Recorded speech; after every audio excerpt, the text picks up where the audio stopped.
empty. The only thing I can see is my own silhouette.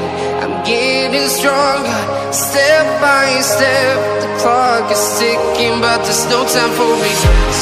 I've been flying from town to town, from London to Taiwan. I've been all around the globe, trying to protect your soul. We are heroes tonight. We will fly above the sky. We are heroes tonight. Yeah. We are heroes tonight. We will fly above the sky. We are heroes tonight.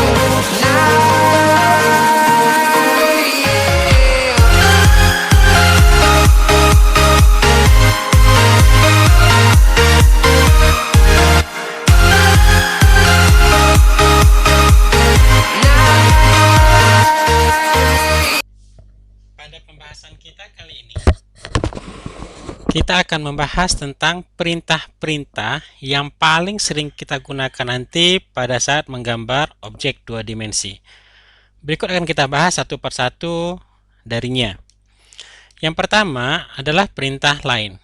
Perintah line fungsinya untuk menggambar sebuah garis lurus yang sambung menyambung. Perintah line cukup diketikkan di komen. Kemudian muncul first point, artinya kita disuruh menentukan titik pertama sebagai peletakan garis. Kita misalkan di TK1. Kemudian muncul next point. Next point itu artinya kita disuruh menentukan titik yang lain. Di sini kita berikan at 20,0, artinya panjang arah X 20, kemudian arah Y 0, sehingga dia garis lurus ke kanan. Next point berikutnya at 15 sudut 45. Next berikutnya at 10 sudut 90, at 25 sudut 180, at 25,20,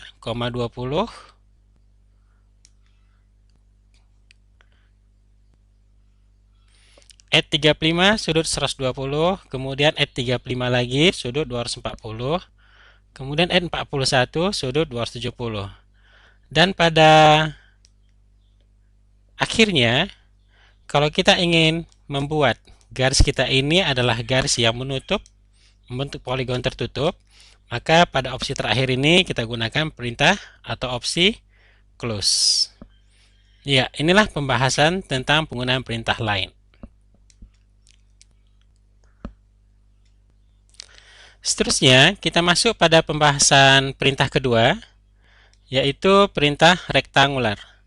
Rektangular fungsinya untuk menggambar objek dua dimensi berbentuk persegi 4. Caranya dengan mengetikkan perintah rect pada komen. Kemudian pada first corner, kita disuruh menentukan titik awal dari peletakan segi 4. Kita pilih TK1. Kemudian other corner, kita disuruh menentukan peletakan titik sudut yang kedua. Kita buat dia at 30,40, yang berarti gambarnya akan terbentuk seperti ini, yang mana panjang arah X-nya 30, kemudian panjang arah Y-nya 40. Inilah penggunaan perintah rektangular. Cukup menentukan titik pertama dan titik kedua atau outer corner. Seterusnya untuk perintah yang ketiga ada yang kita sebut dengan donat. Ini fungsinya menggambar objek bentuk donat.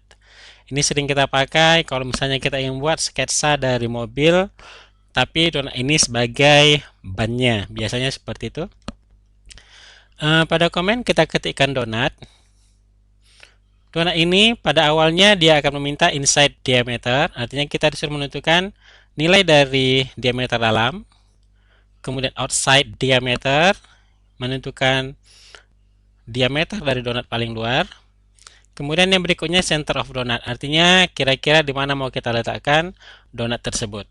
Misalnya kita letakkan di TK1, makalah terbentuk donat seperti ini, yang mana kalau misalnya kita cukup meletakkan satu saja, maka kita enter. Di sini bisa kita lihat diameter dalamnya 15, sedangkan diameter luarnya adalah 40. Ini menggunakan perintah donat untuk yang ketiga. Untuk yang keempat, pembahasan kita adalah poligon. Poligon ini fungsinya untuk menggambar persegi banyak. Persegi yang terbentuk adalah persegi yang beraturan. Minimal persegi itu nanti jumlahnya adalah 3, maksimalnya itu adalah 1024 persegi. Makin banyak perseginya, maka dia akan mendekati bentuk lingkaran. Untuk menggambar poligon ini ada beberapa opsi yang kita berikan atau yang harus kita pilih. Yang pertama opsi inscribe, artinya poligon itu nanti berada dalam lingkaran yang kita tentukan jari-jarinya. Iya, pada komen kita ketikkan poligon.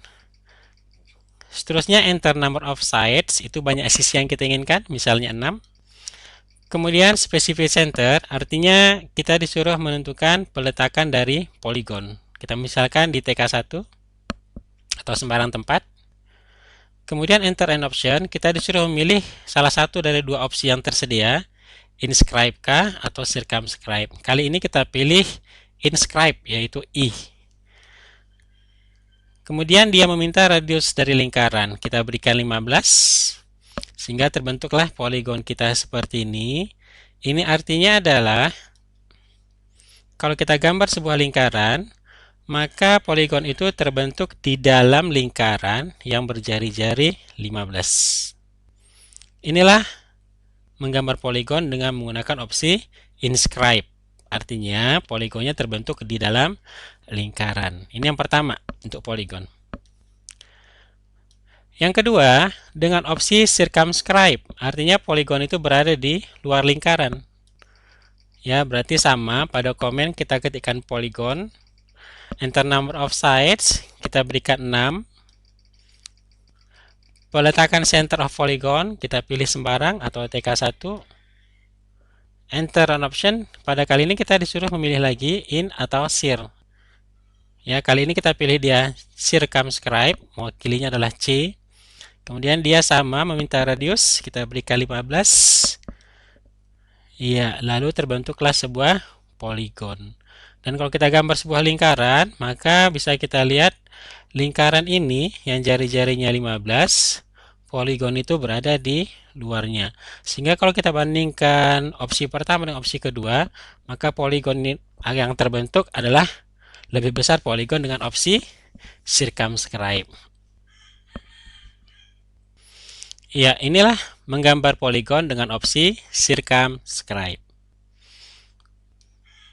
Oke, seterusnya kita masuk pada poligon untuk opsi yang ketiga.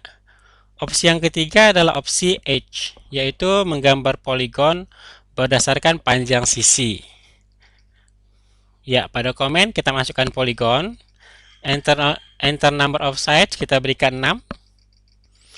Pada saat specify center of polygon, kita memilih opsi E, yaitu mewakili edge. Kemudian first endpoint of edge, kita disuruh menentukan peletakan awal dari poligon yang hendak kita gambar. Ya, misalnya TK1. Kemudian dia bertanya second endpoint at 12 sudut 0. Ini artinya panjang dari sisi poligon kita adalah 12 dan kemiringannya 0, berarti datar saja. Sehingga terbentuk poligon kita itu seperti ini. Ya, yang mana panjang sisinya adalah 12. Ini juga 12 dan 4 yang lainnya juga 12. Ya, inilah 3 buah opsi yang dapat kita gunakan untuk menggambar sebuah poligon. Ingat, poligon bisa digambar minimal poligon segitiga, maksimalnya poligon 1024. Ya, seterusnya kita masuk pada perintah yang kelima, yaitu elips. Perintah elips kita gunakan untuk menggambar objek berbentuk elips tentunya. Ya, pada komen kita berikan perintah elips. Kemudian specify access endpoint of ellipse. Ya, ini kita letakkan di sembarang tempat, TK1. Kemudian other endpoint kita buat at 30 sudut 0. Nanti kita lihat at 30 itu maksudnya apa. Kemudian distance to other axis, ya jarak terhadap sumbu yang lain. Kita buat 10. Ya, maka terbentuklah sebuah elips yang kita sebut dengan elips horizontal. Karena sumbu panjangnya atau sumbu mayornya posisinya adalah horizontal. Berarti yang dikatakan dengan at 30 tadi itu adalah panjang dari sumbu mayornya. Sedangkan 10 ini adalah setengah dari panjang sumbu minor. Jadi yang dikatakan dengan sumbu mayor itu panjangnya adalah dari sini ke sini. Nah, sedangkan sumbu minor itu panjangnya dari sini ke sini. Sehingga 10 itu adalah dari sini ke sini, setengah dari panjang sumbu minor ya. Ini kira-kira penggunaan perintah elips. Ya, oke, seterusnya kita masuk pada perintah yang keenam yaitu circle ya. Perintah circle ya tentunya digunakan untuk menggambar sebuah lingkaran ya. Untuk menggambar lingkaran dalam AutoCAD itu ada 6 cara dan masing-masing dari keenam cara itu kita gunakan ya pada kondisi-kondisi yang kita inginkan tentunya. Yang pertama, circle dengan opsi center radius. Artinya kita disuruh menentukan titik pusat dari lingkaran tersebut, kemudian menentukan radiusnya. Maka pada komen kita berikan perintah circle. Seterusnya kita pilih TK1 sebagai center point. Kemudian misalnya kita buat TK1-nya di sini sembarang. Seterusnya dia minta radius of circle. Kita berikan 15. Sehingga terbentuklah sebuah circle seperti ini dan jari-jarinya adalah 15.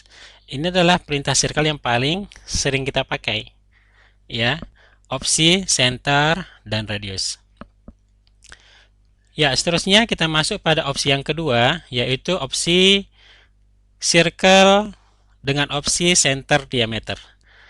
Ya, di sini kita berikan perintah comment. Nah, pada comment kita berikan perintah circle. Kemudian kita letakkan titik pusat dari circle tersebut di sembarang tempat di TK1 misalnya.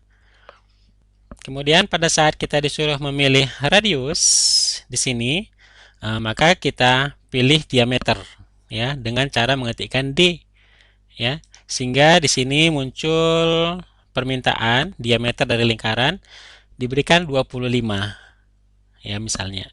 Maka akan terbentuklah lingkaran kita seperti ini dan tentunya diameternya ini adalah 25. Ya, ini kalau kita ingin menggambar sebuah lingkaran dengan opsi center diameter. Kemudian yang ketiga, opsi yang ketiga pada saat menggambar lingkaran adalah menggambar lingkaran dengan 2 point atau 2 titik. Artinya kita menentukan 2 buah titik sembarang atau tertentu, maka akan terbentuklah sebuah lingkaran. Pada komen kita berikan perintah circle, kemudian pada saat ada pernyataan center point ini, ya kita pilih 2 point, ya sehingga kita enter, maka dia bertanya first point, titik pertama di mana? Ya kita misalkan di sembarang TK1. Kemudian second end point itu kita letakkan di TK2 sembarang juga. Ya, maka akan terbentuklah sebuah lingkaran yang mana lingkaran itu melalui dari kedua buah titik tersebut. Jadi boleh dikatakan jarak antara TK1 dan TK2 itu mewakili diameter dari lingkaran tersebut. Perlu diingat TK1 ini dan TK2 ya, ini bisa kita buat dalam bentuk angka juga. Ya, ini menggunakan perintah circle dengan opsi 2 point.